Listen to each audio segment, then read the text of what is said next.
Hey everyone, कैसे हैं आप सब लोग। आई होप आप सारे अच्छे होंगे, ठीक होंगे। My name is expert guy and today finally the wait is over. जैसे कि आप लोगों के साथ मैंने वादा किया था and I hope I am going to fulfil my promise to you all. आप लोगों ने इतने कमेंट्स किए और ज़्यादातर majority of the comments were के हमें फ्रॉम द वेरी स्क्रैच हमारे कॉन्सेप्ट्स क्लियर करें, हमें कॉन्सेप्ट्स दें बिकॉज हमें कॉन्सेप्ट्स बिल्कुल नहीं आते, हमारी ज़ीरो प्रिपरेशन है। यार, ये जो वीडियोस अब आने वाले कुछ दिनों में बनेंगी ना, ये सीरीज़, ये स्पेशली आप लोगों के लिए है। पर्सनली मुझे आप लोगों से कुछ नहीं चाहिए बिकॉज़ मैं आप लोगों के हेल्प करने के लिए ही ये चैनल बनाया था और मेरा यही एक पर्पस था। सिर्फ़ इतनी सी रिक्वेस्ट है आपसे कि नीचे कमेंट सेक्शन में लाज़मी मुझे बताइएगा, इस वीडियो को पूरा देखिएगा क्योंकि अगर पूरा देखेंगे तो इसमें आपको हर एक्सरसाइज का मैं हर एक कॉन्सेप्ट देने वाला हूँ यहाँ पे in detail and in easy and a fun way to understand math. ठीक है, ये नहीं है कि बोरिंग यार ये हो रहा है। ठीक है, जो आजकल के 20 से 30 साल के लोग हैं जिनको बहुत ज़्यादा एक्सपीरियंस है and I respect them truly. लेकिन मैथ एक ऐसा सब्जेक्ट है कि अगर तो आप लोग उसको सही तरीके से ना पढ़ा सको इंटरेस्टिंग वे के अंदर, then it gets boring and super boring. ठीक है, और आप लोग कुछ टाइम के बाद आपका ऐसा ध्यान आता है कि ओहो भाई, ये मैथ नहीं, ये मौत है मेरे लिए। सही है। इस वीडियो को लाजमी अंत तक देखना यार। अपने मेरी रिक्वेस्ट ये थी आप लोगों से कि अगर तो नए हो, चैनल को फॉलो कर लो, सब्सक्राइब कर लो, नोटिफिकेशन बेल को ऑन कर लो। लाइक जितने ज़्यादा इस वीडियो पे करोगे ना, मतलब मैं एम रख रहा हूँ अराउंड अबाउट 30 लाइक्स का। चलो, हमारा पहला एपिसोड है, आप लोग 30 लाइक्स तक तो इसको लेके जा ही सकते हो। अगर 30 लाइक्स जाएंगे तो मतलब 30 लाइक पहुंचेंगे तो अगला एपिसोड आ जाया करेगा। सही है, मतलब अगली इसकी जो पार्ट 2 है उसी वक्त आ जाया करेगा, होपफुली, इंशाल्लाह।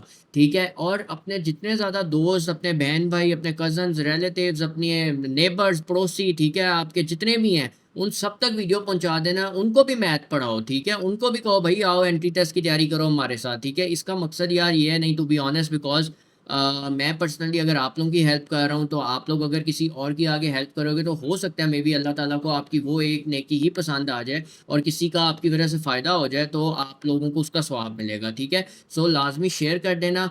और मैंने एक चीज़ और आप लोगों के लिए की है। ठीक है, हाँ, जो लोग मेरी बातों से बोर हो रहे हैं वो लोग इधर जाके इसको स्किप कर सकते हैं। इस मिनट पे आप लोगों का काम शुरू हो जाएगा। लास्ट चीज़ जो थी वो ये थी कि मैंने हर एक चैप्टर के एक्सरसाइज वाइज आप लोगों के लिए एमसीक्यूज भी तैयार किए हैं। इसके अलावा आप लोगों के लिए चीट शीट भी तैयार की है उस एक्सरसाइज की। ठीक है, इतनी मेहरबानी क्यों एक्सपर्ट का, इसके तो कोई बहुत ज़्यादा चार्जेस होंगे यार। आप भी हम उनकी तरह 5 से 6 हज़ार रुपए लोगे जो कह रहे हैं कि आके हमसे गाइडेंस लें, हम बहुत एक्सपीरियंस हैं, ये हमारी अकेडमी ज्वाइन करें। कुछ भी नहीं है, 1 रुपया नहीं देना, कुछ भी नहीं देना। सीधा जाओगे, डाउनलोड आप लोगों को करने को मिल जाएगी। मुझे सिर्फ इंस्टाग्राम के ऊपर मेरे जाके एक फॉलो कर लेना और फॉलो करने के बाद मुझे वहाँ पे एक मैसेज कर देना। ठीक है, डीएम कर देना। आपको उसी वक्त ऑटोमेटिकली मेरा सिस्टम जो है वो वहाँ पे आपको चीट शीट भी भेज देगा, आपको वो वहाँ पे क्विज़ भी भेज देगा जो आप लोगों के लिए बनाई है। एंड ये आप लोग अगर देख सकते हैं तो ये प्रॉपर तरीके के मैंने आपके लिए एमसीक्यूज़ तैयार किए हैं जिसमें लो, मीडियम और हाई डिफ़िकल्टी के एमसीक्यूज़ हैं। अब ये ना समझने लग जाना कि फ़ास्ट के एंट्री टेस्ट में या एंट्री टेस्ट में इस तरह के एमसीक्यूज़ आएँगे। ये सिर्फ़ आप लोगों के कॉन्सेप्ट को चेक करने के लिए है कि जब मैं आप लोगों को कॉन्सेप्ट दे दूँगा उस चैप्टर के तो एट द वेरी एंड आप लोग अपने आप को टेस्ट कर सकोगे कि हाँ, वाक़ई यार मेरे इतने आंसर्स ठीक हैं और मेरे ये एमसीक्यूज़ में से इतने ठीक हैं और मैं इतना कैपेबल हूँ कि मेरे ये कॉन्सेप्ट्स क्लियर हैं। ठीक है? कॉन्सेप्ट क्लियर करना मेन टारगेट है। आप लोगों को पास पेपर रटाना या आप लोगों को ये बता देना कि ये एमसीक्यूज़ आ रहे हैं, ये है, वो है, ये नहीं है।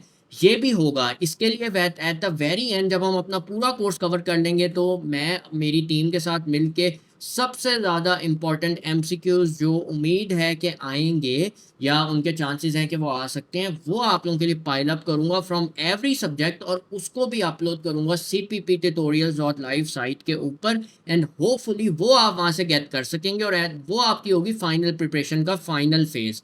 तो इस सीरीज़ के अंदर कोई भी एपिसोड, कोई भी पार्ट स्किप ना करना, आप लोगों का ही फ़ायदा है और सब कुछ आपके लिए हो रहा है। और इस तरह की ये देखें, ये एक चीट शीट भी मैंने तैयार की है कि कुछ लोग होते हैं जिनको एट द वेरी एंड आदत होती है रिवाइज करने की, मेरी तरह के भी कुछ होते हैं, ठीक है, ठीक है कह सकते हो, ठीक है। हाँ, ये सारे जोक्स हैं तो इनको जोक्स में लेना, अपने ऊपर ना ले लेना, मेरी थोड़ी सी आदत है, ताकि आप लोगों को एक फन वे के अंदर मैं चीज़ें समझा सकूँ, ठीक है। सो ये चीट शीट भी आप लोगों को मिलेगी, इसी तरह इंस्टाग्राम पे फॉलो करोगे तो ऑटोमेटिकली आप लोगों को मिल जाएगी, ठीक है। अब हम आते हैं हमारे मेन टॉपिक के ऊपर, जो कि है नंबर सिस्टम। सो यार नंबर सिस्टम्स है क्या भला यार। सबसे ज़्यादा आसान, सबसे ज़्यादा हलवा चैप्टर्स आप लोगों का एफएससी के अंदर पार्ट 1 के अंदर है नंबर सिस्टम्स। नंबर सिस्टम में कुछ चीज़ें रट्टे वाली हैं जो मैं पर्सनली कहूँगा, रूल्स वगैरह, क्योंकि रूल्स को तो आप चेंज नहीं कर सकते ना। हम कोई आज से पुराने ज़माने हमारे न्यूटन भाई, आइंस्टाइन भाई और जितने भी हमारे बाकी बड़े-बड़े मैथ्स के भी होंगे यार, जो भी ये हमारे साइंटिस्ट वगैरह इन्होंने ये बनाए हैं, इनको तो हम नहीं छेड़-छूड़ सकते। लेकिन हम इनको अच्छे तरीके से याद कर सकते हैं समझ के एग्ज़ाम्पल्स के साथ, जो कि मैं आप लोगों को अब समझाऊँगा। नंबर सिस्टम है क्या? नंबर सिस्टम की डेफिनेशन पढ़ते हैं सबसे पहले। A number system is just a way of writing and understanding numbers, ठीक है? Just like we use alphabets to form words, we use digits to form numbers. क्या मतलब है यार इसका?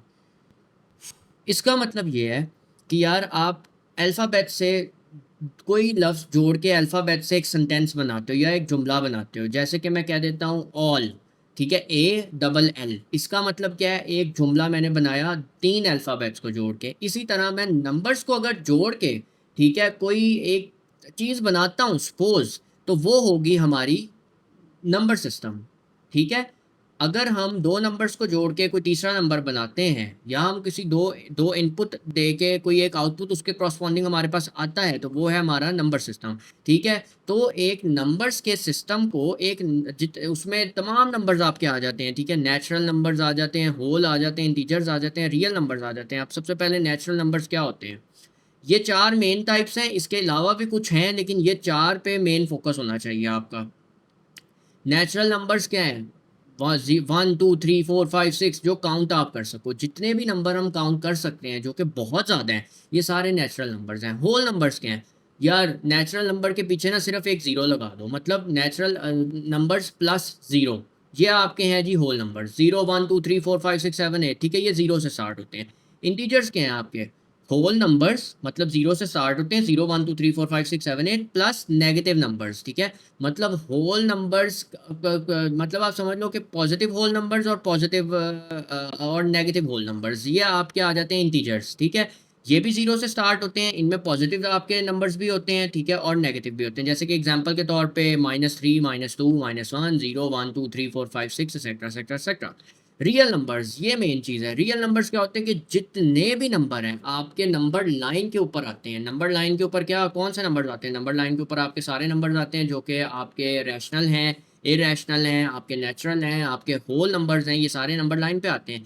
लेकिन रियल नंबर्स के अंदर आपके -1 स्क्वायर रूट वाले नंबर्स नहीं आ सकते। मतलब इमेजिनरी नंबर्स जिनको आप कहते हो, नेगेटिव वाले, जो आयोता की वैल्यू वाले नंबर्स होते हैं, वो आपके रियल नंबर्स के अंदर नहीं आते। ये चीज़ आप लोगों ने याद रखनी है, ठीक है। रियल नंबर्स की फर्दर टाइप्स होती हैं, दो टाइप्स होती हैं, rational numbers and irrational numbers. Rational numbers क्या होते हैं जी? रैशनल नंबर्स ये होते हैं कि numbers that can be written as a fraction where p and q are integers and q is not equal to zero. Oh my god, ये क्या expert का है। अच्छा, मैं आप लोगों को बताता हूँ आसान तरीके से यार। रैशनल नंबर्स आपके ये होते हैं कि ऐसे कोई से दो नंबर्स, ठीक है, जो आपके डिवाइड करो तो आपको कोई फ्रैक्शन के अंदर या डेसिमल के अंदर रिजल्ट दे, इनको कहते हैं रैशनल नंबर्स। एग्जांपल के तौर पे हम कह देते हैं कि सपोज कर दो, मैं कहता हूँ एक नंबर है मेरा पी, जिसकी वैल्यू है लेट्स से 16, ठीक है। एक नंबर है जी मेरा क्यू, इसकी वैल्यू है जी 4, ठीक है। अब 16, ऑल दोज नंबर्स, ठीक है, सपोज पी एंड क्यू, मतलब 16 डिवाइडेड बाय 4, ठीक है, क्या देगा जी आंसर 4, ठीक है। लेकिन यार ये तो आ गया जी हमारा, कोई हो ये वो ना बना आपका, ये तो होल नंबर हो गया, ठीक है। ये तो आपका कोई ना वो बना, पॉइंट के अंदर डेसिमल में तो नहीं आया। लेकिन तमाम वो नंबर्स जो कि पी एंड क्यू की फॉर्म में डिवाइड हो सकें, वो हैं रैशनल नंबर। 4 को आप 1 पे तो कर सकते हो divide, 4 divided by 1 is equal to still 4। So ये भी आपका एक रैशनल नंबर है। ये इस तरह के सवाल एमसीक्यूज में पूछे जाते हैं, आपको सीधा सा दे देंगे भाई 4 बताओ रैशनल है इरैशनल है। आप कहोगे ओहो ये तो यार वो है इरेशनल नंबर है, ये तो कोई नहीं आ रहा डेसिमल की फॉर्म में। लेकिन मेन डेफिनेशन क्या है कि कैन बी रिटर्न, ये हाईलाइट इसीलिए हुआ है, can be return as a fraction, लिखा तो जा सकता है 4 डिवाइडेड बाय 1 1। यहाँ नीचे सिर्फ एक कंडीशन है कि ये जीरो नहीं होनी चाहिए, क्यू की वैल्यू, नीचे वाली वैल्यू को हम जीरो नहीं कर सकते। क्यों नहीं कर सकते? क्योंकि anything that is divided by zero is equal to infinity. अगर कोई भी चीज़ डिवाइड करो जीरो के साथ तो इन्फिनिटी क्या आएगी? इक्वल तो जीरो के इक्वल नहीं हो सकती। सो ये मेन क्रक्स है पूरे रैशनल नंबर्स का, कि फ्रैक्शन की फॉर्म में लिखा जा सकता है और नीचे जीरो नहीं आएगा सिर्फ, ठीक है, क्योंकि जीरो आ जाएगा तो वो इन्फिनिटी हो जाएगा आंसर। ठीक है, ये समझ आ गई। इसी तरह मैं आपको एक एग्जांपल दूं तो टू कह दूं मैं, भाई मैं बताऊं कि टू बताओ रैशनल है कि इरैशनल, आप मुझे बताना कि सोचना अपने दिमाग में 2 सेकंड आंसर देखे बगैर कि टू क्या होगा। ठीक है, अगर आप लोगों ने सोचा कि टू रैशनल होगा तो बिल्कुल ठीक है, अगर इरैशनल सोचा है तो दोबारा समझो कि कॉन्सेप्ट क्या मैं बताने की कोशिश कर रहा हूँ। टू को भी आप 1 से डिवाइड कर सकते हो, सेम सिनेरियो है, और टू भी आपका रैशनल नंबर है। रैशनल नंबर्स के अंदर किस्में होती हैं, टर्मिनेटिंग डेसिमल्स और रैकरिंग डेसिमल। टर्मिनेटिंग के लफ्ज से ही समझ आ रहा है कि जो चीज़ टर्मिनेट हो जाए, जो चीज़ ख़त्म हो जाए, जो ऐसा डेसिमल, ठीक है, जो रुक जाए, जो टर्मिनेट हो जाए। ठीक है, कोई ऐसे नंबर हमने डिवाइड किए दो फ्रैक्शन नंबर, कोई भी पी और क्यू, उससे हमारे पास एक आंसर आया 207.9। ठीक है, ये 9 के ऊपर टर्मिनेट हो रहा है, इसके आगे नहीं जा रहा, यहाँ पे रुक रहा है, ये टर्मिनेटिंग है। इसी तरह 3.77 पे रुक रहा है, इसी तरह ये 5 पे रुक रहा है, ये टर्मिनेटिंग डेसिमल्स हैं। रैकरिंग का मतलब, रैकरिंग कहते हैं रिपीट, ठीक है, रिपीट को। तो इसका मतलब क्या है कि डेसिमल डिजिट्स जो रिपीट होते रहे फॉर एवर। मैं एक ऐसे नंबर, मैं एक ऐसी फ्रैक्शन पी और क्योंकि मेरे पास ऐसी वैल्यू है जिसका रिजल्ट मेरे पास आता है 0.333333 एंड सो ऑन, इसी तरह 1.575757 एंड सो ऑन। ये है जी रैकरिंग डेसिमल्स। ये दोनों किस्में आती हैं आपकी रैशनल नंबर्स के अंदर। ठीक है, और हमेशा वही पॉइंट याद रखना, ये एमसीक्यू के लिए बहुत इंपॉर्टेंट है कि एनी होल नंबर और integer is always a rational number because it can be expressed as a fraction. वही बात कि कोई सा भी होल नंबर हो, 2 हो, 4 हो, ठीक है, 3 हो, ये एक रैशनल नंबर होगा। ठीक है, -1 हो, -2 हो, ये रैशनल नंबर्स होंगे। क्यों? क्योंकि इनको आप अगर 1 से डिवाइड करो तो ये आपको यही वाली वैल्यू देते हैं, -2 ही देते हैं। इसी तरह -1 को 1 से करो तो -1 ही दोबारा आता है। तो ये रैशनल नंबर्स हैं आपके। ठीक है, now let's go to irrational numbers, दूसरी किस्म। रैशनल नंबर्स का उल्टा, सीधी सी बात, ऐसे नंबर्स जिनको आप फ्रैक्शन की फॉर्म में ना लिख सको, p डिवाइडेड बाई q की फॉर्म में ना लिख सको, ठीक है, वो आपके होते हैं इरेशनल नंबर्स। और इरेशनल नंबर्स की भी किस्म, मेन जो 2 पॉइंट्स हैं याद रखने वाले कि ये होते हैं जी नॉन टर्मिनेटिंग और नॉन रिपीटिंग।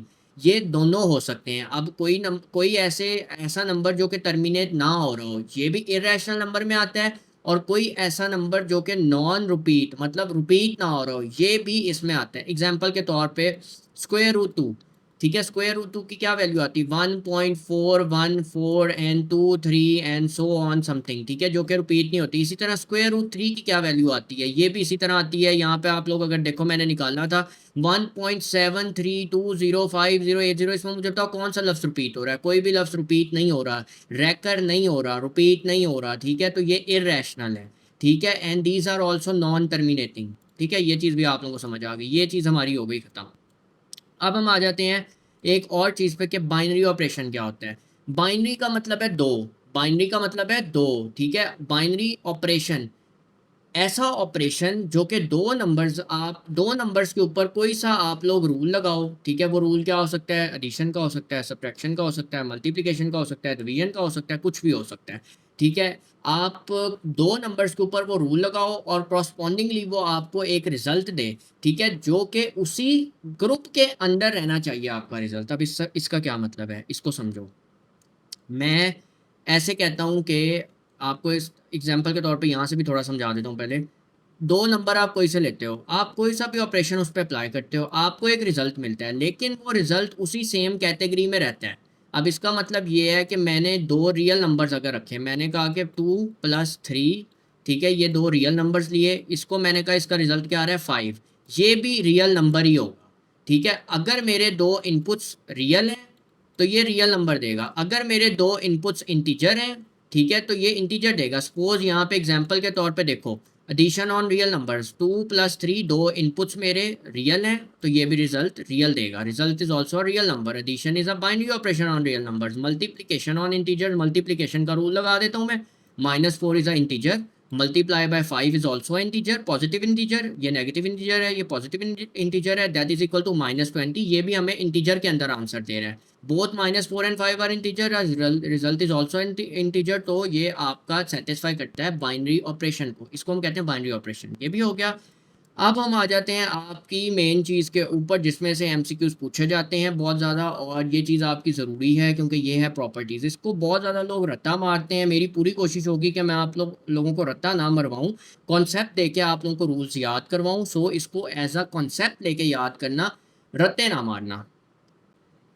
अब आ जाते हैं हम लोग अपनी सबसे पहली प्रॉपर्टी पे, जो कि है क्लोजर प्रॉपर्टी। सबसे पहले तो ये है कि अगर आप कोई भी, ये क्या है प्रॉपर्टी, मैंने आपको बाइनरी ऑपरेशन में एक चीज़ बताई थी कि आप लोग दो नंबर्स को ऐड करो और वो आपको उस एक रिजल्ट दे जो कि उसी सेट के अंदर होना चाहिए। मीनिंग क्या था कि अगर मैं दो रियल नंबर्स को ऐड करता हूँ तो आंसर भी एक रियल नंबर होगा, अगर मैं दो इंटीजर्स को ऐड करता हूँ तो आंसर भी एक इंटीजर होगा। यहाँ पे भी यही बात हो रही है क्लोजर प्रॉपर्टी में कि if you add two real numbers the result is also a real number, if you add two integers the result is also an integer। मतलब कि वो क्लोज हो रहा है। ठीक है, अगर मैं दो इंटीजर्स को ऐड कर रहा हूँ तो वो एक इंटीजर के सेट के अंदर क्लोज हो रहा है, अगर मैं दो रियल नंबर्स को ऐड कर रहा हूँ तो वो एक रियल नंबर के सेट के अंदर क्लोज हो रहा है। ठीक है, सो 2 + 3 एग्जांपल के तौर पे दो रियल नंबर्स हैं, इज इक्वल टू 5। ठीक है, ये रियल नंबर के सेट में क्लोज हो रहा है। This is a closure property in real numbers. ठीक है, addition is closed in real numbers.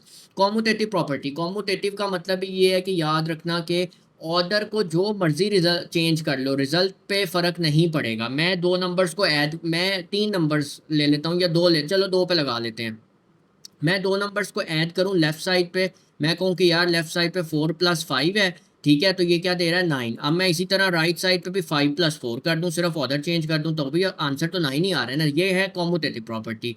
Third property है हमारी कि grouping doesn't matter in addition. सिर्फ एडिशन के अंदर याद रखना, ग्रुपिंग का फर्क नहीं पड़ता, एसोसिएटिव प्रॉपर्टी है ये। इसका मतलब क्या है, लेफ्ट साइड पे मैं ऐड कर रहा हूँ तीन नंबर को और राइट साइड पे मैं उसको थोड़ा सा चेंज कर देता हूँ, उनके आप कह दो कि ग्रुप को। ठीक है, मैं उनमें से उनके ग्रुप को तोड़ देता हूँ या दूसरे तरीके से लिख देता हूँ तो फ़र्क नहीं पड़ेगा। एग्जाम्पल के तौर पे 2 + 3 A plus B plus C is equal to, यहाँ पे A plus B plus C कर दिया है मैंने। ठीक है, मतलब कहने का ये है ए प्लस, ठीक है, बी प्लस सी, लेफ्ट हैंड साइड है ये मेरी। ठीक है, एसोसिएटिव प्रॉपर्टी में इज इक्वल टू, यहाँ मैं ए को बाहर निकाल दिया और अब मैंने क्या कर दिया ऑर्डर उसका बी प्लस सी। तो ये भी सेम रिजल्ट देगा और ये भी सेम रिजल्ट देगा। 2 + 3 + 4, 2 + 3 5, 5 + 4 वट 9। ठीक है, इसी तरह 2 पहले आ गया, 2 + 3 + 4 कितना होता है 7, सो 2 + 7 9। ये है जी associative property. Grouping does not matter in associative property. Commutative में changing the order doesn't change the result, order जो मर्जी हो रिजल्ट पे कोई फर्क नहीं पड़ेगा। कॉम्यूटेटिव प्रॉपर्टी है। एसोसिएटिव प्रॉपर्टी क्या है कि ग्रुप चेंज हो भी जाए, ठीक है, उसमें कोई फर्क नहीं पड़ेगा एडिशन के ऑपरेशन के अंदर स्पेशली। ठीक है, ग्रुपिंग के फर्क नहीं पड़ता, जो मर्जी ग्रुप आप जैसा मर्जी रखो। ठीक है, ये एसोसिएटिव है। एडिटिव आइडेंटिटी क्या होती है? एडिटिव आइडेंटिटी ये होती है कि एडिटिव का मतलब तो ऐड, आइडेंटिटी का मतलब क्या है कि आप ज़ीरो को एक नंबर के साथ ऐड करो तो कोई फ़र्क नहीं पड़ता। यार देखो, मैं 10 को ज़ीरो के साथ ऐड कर दूं तो भी वो 10 ही रहेगा, मैं 15 को ज़ीरो के साथ ऐड कर दूं तो वो 15 ही रहेगा, मैं 20 को ज़ीरो के साथ ऐड कर दूं तो 20 ही रहेगा, कोई फ़र्क नहीं पड़ेगा। This is what it is all about additive identity. ये है हमारे सारी properties of addition: closure property, commutative property, associative property and क्या थी हमारी एडिटिव आइडेंटिटी। ठीक है, अब हम आ जाते हैं जी हमारी प्रॉपर्टीज ऑफ मल्टीप्लिकेशन पे। जैसे कि एडिशन की प्रॉपर्टीज हैं, इसी तरह हमारे पास मल्टीप्लिकेशन की भी प्रॉपर्टीज हैं। ठीक है, आसान सिंपल। मल्टीप्लिकेशन में क्या है, क्लोजर, उसी तरह से सेम। एडिशन में आपने ये याद रख लिया ना क्लोजर, तो अब आपको मल्टीप्लिकेशन में मसला नहीं होगा। कॉम एसोसिएटिव भी याद है, कॉम्यूटेटिव भी याद है। मल्टीप्लिकेशन में सिर्फ एक एडिशनल चीज़ है जो मैं आप लोगों को भी बताता हूँ, जो कि इन्वर्स है। सेम वही प्रॉपर्टी है कि दो एडिशन में क्या था, मैं दो रियल नंबर्स को ऐड कर रहा था तो मुझे रिजल्ट रियल नंबर दे रहा था। मल्टीप्लिकेशन में क्या होगा, दो रियल नंबर्स को मल्टीप्लाई करूंगा, रिजल्ट मुझे रियल नंबर देगा। दो इंटीजर्स को मल्टीप्लाई करूंगा, रिजल्ट मुझे इंटीजर देगा। 2 मल्टीप्लाई बाय 3 किया तो 6 आया, ऑल रियल नंबर्स हैं। इसी तरह दो इंटीजर को मल्टीप्लाई किया तो आंसर आया इंटीजर के अंदर। ये है हमारी क्लोजर की प्रॉपर्टी, क्योंकि ये क्लोज हो रही है उसी सेट के अंदर। रियल नंबर्स का अगर सेट है, दो इनपुट हमारी रियल नंबर की हैं, तो आंसर भी रियल नंबर के अंदर क्लोज होगा। ठीक है, क्लोजर प्रॉपर्टी कॉम्यूटेटिव वही है कि फर्क नहीं पड़ता ऑर्डरिंग का, जो मर्जी ऑर्डरिंग करूं। ठीक है, मैं यहाँ पे लेफ्ट साइड पे 3 मल्टीप्लाई बाय 4 कर दूं, राइट साइड पे भी मैं 4 मल्टीप्लाई बाय 3 कर दूं, कोई फर्क नहीं पड़ेगा, आंसर फिर भी हमारा सेम ही आएगा, 12 भी आएगा। एसोसिएटिव प्रॉपर्टी में वही बात आ गई कि जैसे कि एडिशन के अंदर मैंने बात की थी कि ग्रुपिंग का फर्क नहीं पड़ता, इसी तरह ग्रुपिंग का मल्टीप्लिकेशन में भी फर्क नहीं पड़ता। मैं कह देता हूँ कि 2 multiply by 3 multiply by 4, a multiply by b bracket, ठीक है, multiply by c, left hand side है ये हमारी, और राइट हैंड साइड पे क्या होगा, A multiply by bracket B multiply by C. ये ऑर्डर होगा, करके देख लेना, सेम आंसर आएगा हमेशा। ठीक है, मल्टीप्लिकेटिव आइडेंटिटी क्या थी, उसमें हमने कहा था कि ज़ीरो को अगर मैं ऐड करूं किसी भी नंबर के साथ तो result is always the same. ठीक है, जैसे कि 10 + 0 = 10। मल्टीप्लिकेशन में क्या है कि मैं किसी भी नंबर को 1 के साथ अगर मल्टीप्लाई करूं तो result is always the same. 12 multiply by 1 = 12, 5 multiply by 1 = 5, 30 multiply by 1 = 30। So this is what multiplicative identity is. Identity क्या होती है, आइडेंटिटी यही होती है, ये बाद में आप लोग पढ़ोगे वैसे आइडेंटिटी का भी पूरा सेट जो कि आगे आएगा ये वाला। ठीक है, ये हम बाद में पढ़ते होते हैं खैर। लेकिन आइडेंटिटी क्या होती है, आपकी आइडेंटिटी आपकी यही होती है कि आप नंबर, मल्टीप्लिकेटिव आइडेंटिटी यही है कि आप उस नंबर को 1 के साथ मल्टीप्लाई करो तो वो आपका रिजल्ट आपको सेम देगा। ये आपकी है मल्टीप्लिकेटिव आइडेंटिटी। अब मल्टीप्लिकेटिव इनवर्स का क्या मतलब है, इन्वर्स हम कहते ही रेसिप्रोकल को हैं, इन्वर्स को हैं कि मैं कह दूं कि यार एग्जांपल के तौर पे मैं आप लोगों को अगर बताऊं 3 का इन्वर्स क्या होगा, 3 का इन्वर्स होगा 1/3। ठीक है, मतलब उसका रेसिप्रोकल, जैसे कि 5 है तो 5 का क्या होगा इन्वर्स, 1/5। ठीक है, अब उसने ये कहा है मल्टीप्लिकेटिव इन्वर्स में कि आप उस फ्रैक्शन को अगर फ्लिप कर दो तो आपका रिजल्ट आएगा 1। मतलब मैंने क्या क्या कहा कि मैंने 5 मल्टीप्लाई बाय 1/5 किया तो 5 5 से कैंसिल हो गया, रिजल्ट इज ऑलवेज 1। मैं अगर कोई नंबर और ले लूँ जैसे कि 2/3, मैंने एग्जांपल यहाँ पे लिखी हुई है, 2/3 मल्टीप्लाई बाय इसका उलट क्या होगा, 3/2। क्या होगा, 3 3 से काट जाएगा, 2 2 से काट जाएगा, आंसर क्या आएगा, 1। So this is what multiplicative inverses, कि आप बेशक आप उस नंबर का, जो भी आपको नंबर गिवन है उसका रेसिप्रोकल लो, रेसिप्रोकल लेने के बाद अगर आपका आंसर 1 आ रहा है तो ये आपका मल्टीप्लिकेटिव इनवर्स है। आइडेंटिटी भी आई होप आपको समझ आ गया होगा, ये भी समझ आ गया होगा। अब हम मूव ऑन करते हैं हमारे नेक्स्ट लॉ पे जो कि है डिस्ट्रीब्यूटिव लॉ। मल्टीप्लाई करो एक नंबर को with a sum like this, a multiply by b plus C is equal to a multiply by b plus b multiply by c। ठीक है, डिस्ट्रीब्यूट करना, नंबर्स को आपस में डिस्ट्रीब्यूट कर देना। ठीक है, और उसके बाद उन पे ऑपरेशन परफॉर्म करना, इसको कहते हैं डिस्ट्रीब्यूटिव लॉ। डिस्ट्रीब्यूट से ही समझ आ रही है कि हम नंबर्स को डिस्ट्रीब्यूट कर रहे हैं आपस में और उन पे कोई से भी ऑपरेशन लगा रहे हैं तो वो डिस्ट्रीब्यूटिव लॉ है। ठीक है, एग्जाम्पल के तौर पे, और ये इसमें कोई फ़र्क नहीं पड़ता रिजल्ट सेम हो डिफरेंट, तो ये आपका एक लॉ है बेसिकली। ठीक है, जो कि आप समझ लो कि ये एक आपके पास वैल्यू गिवन है, आप उस पे इस पे आपको कह दें कि लगाओ जी डिस्ट्रीब्यूटिव लॉ, या मैं आपको अगर और तरीके से बताऊं तो हम इसको यूँ लिख लेते हैं जी, 3 + 4। ठीक है, इस पे लगाओ जी डिस्ट्रीब्यूटिव लॉ, क्या होगा, 2 मल्टीप्लाई बाय 3, 2 मल्टीप्लाई बाय 3, ये वाला प्लस का sign, plus 2 multiply by 4, bracket जो बाहर होती है वो ऑब्वियसली इनसे मल्टीप्लाई होती है ना, तो 2 मल्टीप्लाई बाय 4, ये हमारा जी हो गया डिस्ट्रीब्यूटिव लॉ। जो भी आंसर होगा, जैसे 14 आ रहा है तो ये हमारा डिस्ट्रीब्यूटिव लॉ है। इसी तरह अब हम आ जाते हैं प्रॉपर्टीज़ ऑफ इक्वालिटी के ऊपर और इनइक्वालिटी के ऊपर। ये हमारी आखिरी है, इसके बाद हमारा वाइंड अप हो जाएगा एक्सरसाइज 1.1। आई होप आप लोगों को अभी तक समझ आ रही होगी। अगर फिर भी कोई कंसेप्ट आपका वीक है तो आप लोग पीछे जाके इसको रिवाइंड करके दोबारा देख सकते हैं। ठीक है, प्रॉपर्टीज़ ऑफ इक्वालिटी में सबसे पहले ये बहुत ज़रूरी है, इनको लाजमी देखिएगा, ये अंडरस्टैंड होनी ज़रूरी है। इसमें से एमसीक्यूज़ आते हैं, इस अगर एक्सरसाइज में से कोई से भी एमसीक्यूज़ लें तो स्पेशली इन प्रॉपर्टीज़ के ऊपर देते हैं। सबसे पहली ये जो प्रॉपर्टीज़ होती हैं ये होते हैं रूल्स फॉर बैलेंसिंग इक्वेशंस के, इक्वेशंस को बैलेंस करने के लिए जो रूल्स होते हैं वो आते हैं प्रॉपर्टीज़ ऑफ इक्वालिटी के अंदर। रिफ्लेक्सिव प्रॉपर्टी क्या है, रिफ्लेक्सिव प्रॉपर्टी ये है कि यार देखो a = a, कोई सा भी नंबर जो कि अपने ही बराबर हो, ठीक है, इक्वल के, वो होती है रिफ्लेक्सिव प्रॉपर्टी, ठीक है। ये कोई भी हो सकता है, 10 is equal to 10, left hand side is equal to right hand side, this is called reflexive property, okay. So 20 is equal to 20, this is called reflexive property, but 20 is not equal to 10, this is not a reflexive property, okay. Symmetric क्या होती है? अगर तो A is equal to B है, मतलब कहने का ये है कि अगर तो 5 इज इक्वल टू 5 है तो क्या हो, b is equal to also A, मतलब b की भी वैल्यू 5 है तो 5 इज इक्वल टू 5, ठीक है। और आसान लफ्ज़ों में ये है कि एडिशन के साथ आप लोगों को समझाया हुआ है कि अगर देखो 3 प्लस 2 है, क्या आंसर दे रहा है 5, तो इसका होना चाहिए मतलब क्या, कि 5 is also equal to 3 plus 2।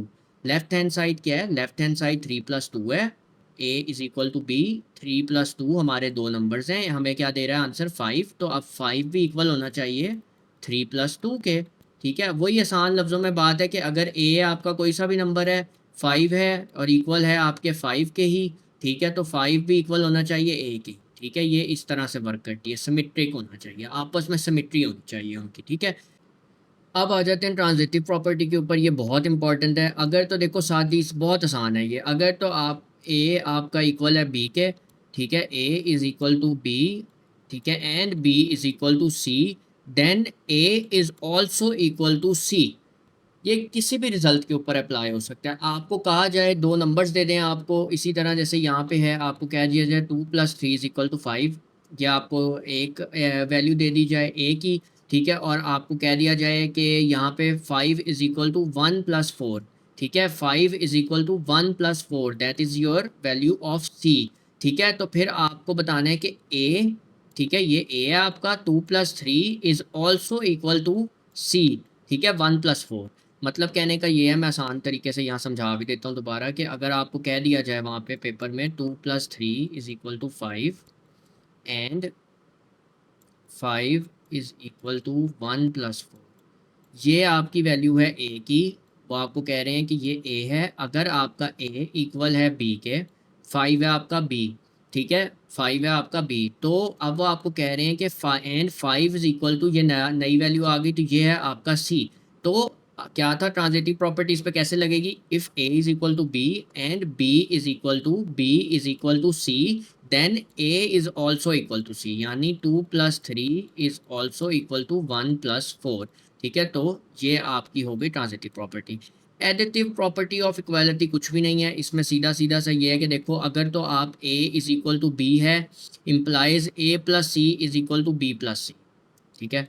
Additive का मतलब ये है कि अगर a इक्वल टू बी है, ठीक है, तो a multiply by c is also equal to b multiply by c, ठीक है। अगर दो नंबर, अगर तो आपका एक एस ए, अगर तो आपका ए और बी आपस में इक्वल है, ठीक है, समझो इसको इस तरह से, अगर तो आपके दो नंबर्स ऐसे हैं जो आपस में इक्वल वो कह देते हैं, तो आप ये भी कह सकते हो कि ए को आप किसी और तीसरे नंबर के साथ भी मल्टीप्लाई कर सकते हो, या उस पर कोई रूल लगा सकते हो। एडिशन है यहाँ पे, सॉरी, ये मल्टीप्लाई नहीं है, ये एडिशन है, एडिटिव प्रॉपर्टी है। एडिटिव प्रॉपर्टी ऑफ इक्वालिटी यही है कि आप ए को तीसरे नंबर के साथ भी मल्टीप्लाई कर सकते हो, प्लस कर सकते हो, और इसी तरह आप बी को भी तीसरे नंबर के साथ प्लस कर सकते हो। कहने का मतलब ये है कि अगर ए इक्वल टू बी है, एग्जाम्पल के तौर पे ये देखो लिखा हुआ है, बल्कि यहाँ पे मैंने, यहाँ पे देखो 6 ए है और 6 ही हमारा बी है, ठीक है। ए इक्वल टू बी है, बिल्कुल है, तो क्या होगा कि आप 6 को किसी और नंबर के साथ, 2 के साथ, जैसे सी की वैल्यू 2 है उसके साथ प्लस कर सकते हो, ठीक है। ए को आप सी के साथ भी प्लस कर सकते हो, और इक्वल टू आप बी को भी, जो है हमारा 6, उसको भी 2 के साथ प्लस कर सकते हो, ठीक है। ये आपकी एडिटिव प्रॉपर्टी। इसी तरह सेम मल्टीप्लिकेटिव प्रॉपर्टी होगी, कोई फ़र्क नहीं है, इसमें भी आपको यही कहा जा रहा है कि अगर तो आपका ए बी के इक्वल है, तो क्या करो, आप ए को भी मल्टीप्लाई कर सकते हो सी के साथ, इक्वल टू आप बी को भी मल्टीप्लाई कर सकते हो सी के साथ, ठीक है। यही यहाँ पे हो रहा है कि अगर तो 3 हमारा ए है और 3 हमारा बी है, then 3 multiply by 4 C is also equal to 3 multiply by 4, ठीक है। और ये प्रॉपर्टीज़ ऑफ इनइक्वालिटी पे अब हम आ जाते हैं। पहले हम पढ़ रहे थे प्रॉपर्टीज़ ऑफ इक्वालिटी, ये जितनी भी हमारी प्रॉपर्टीज़ थी ये सारी यहाँ तक मल्टीप्लिकेटिव तक ये हमारी थी प्रॉपर्टीज़ ऑफ इक्वालिटी। अब हम पढ़ने जा रहे हैं प्रॉपर्टीज़ ऑफ इनइक्वालिटी, ठीक है। अच्छा जी, अब आ जाते हैं हम अगली प्रॉपर्टी के ऊपर जो कि प्रॉपर्टीज़ ऑफ इनइक्वालिटी में है। सबसे पहले ट्राइकोटोमी प्रॉपर्टी, ठीक है? ट्राइकोटोमी प्रॉपर्टी यही है हमारी कि ऐसे दो नंबर्स ए एंड बी, ठीक है, जो exactly one of the condition is true. हमने बेसिकली प्रॉपर्टीज़ ऑफ इनइक्वालिटीज़ में हमें चेक करना होता है कि हमारी greater than, equal to, less than, इनकी जो कंडीशंस हैं उनको हमने चेक करना होता है मेनली, ठीक है? तो ट्राइकोटोमी प्रॉपर्टी हमें ये कह रही कि ऐसे दो नंबर्स, ठीक है, जो कि अगर इक्वल हों, हमने ये चेक करनी हो कंडीशन ए, अगर तो A is equal to B है कि नहीं, ये ट्रू होना चाहिए। Exactly one is true, one of them is true, ठीक है? या हम कह सकते हैं कि A is greater than B, या A is less than B. इन तीनों में से ना, इन तीनों कंडीशन में से कोई सी एक अगर ट्रू होगी ना, तो वो ट्राइकोटोमी प्रॉपर्टी के अंदर आ जाती है, ठीक है? For any two numbers A and B, exactly one is true, one of the conditions is true.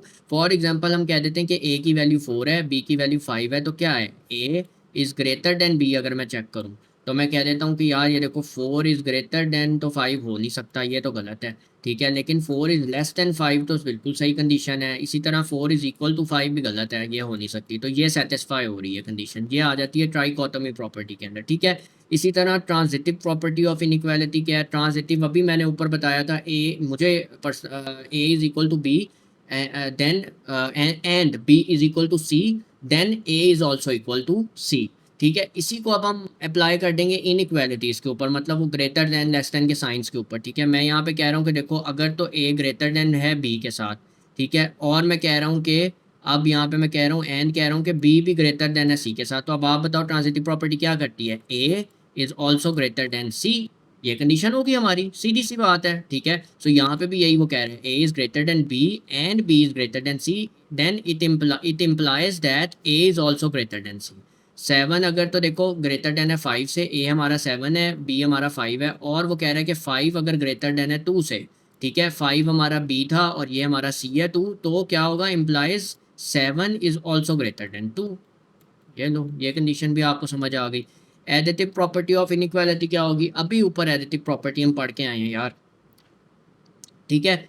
अगर तो कह रहा है कि ए ग्रेटर देन है बी के साथ, बी है, तो अब कंडीशन लग सकती है कि ऐड वाली कंडीशन, एडिटिव प्रॉपर्टी याद करो, A plus C is also greater than B plus C.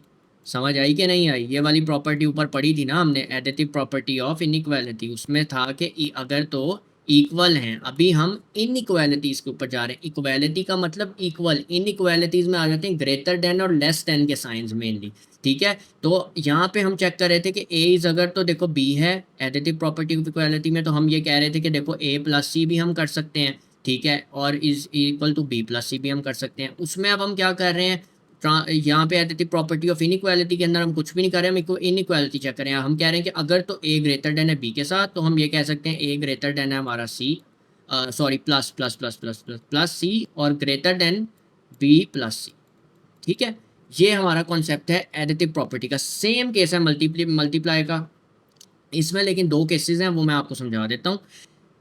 Multiplicative property of inequality में कुछ भी नहीं है, multiply both sides with a positive number, multiply both sides with a negative number, ठीक है? क्या मतलब है इस बात का, ठीक है? 3 ग्रेटर देन 2, ठीक है, हम कर रहे हैं ये ए ग्रेटर देन बी, वही कंडीशन चेक हो रही है। उसके बाद हम कह रहे हैं, और हमारे पास सी की वैल्यू है जी हमारी, यहाँ पे लिखी है 2, सी की वैल्यू है हमारे पास 2।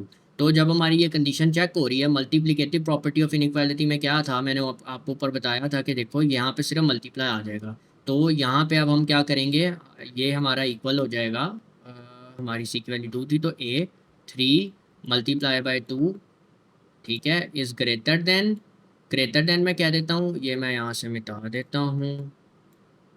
ग्रेटर देन हमारी क्या लगनी थी, और हमारे पास था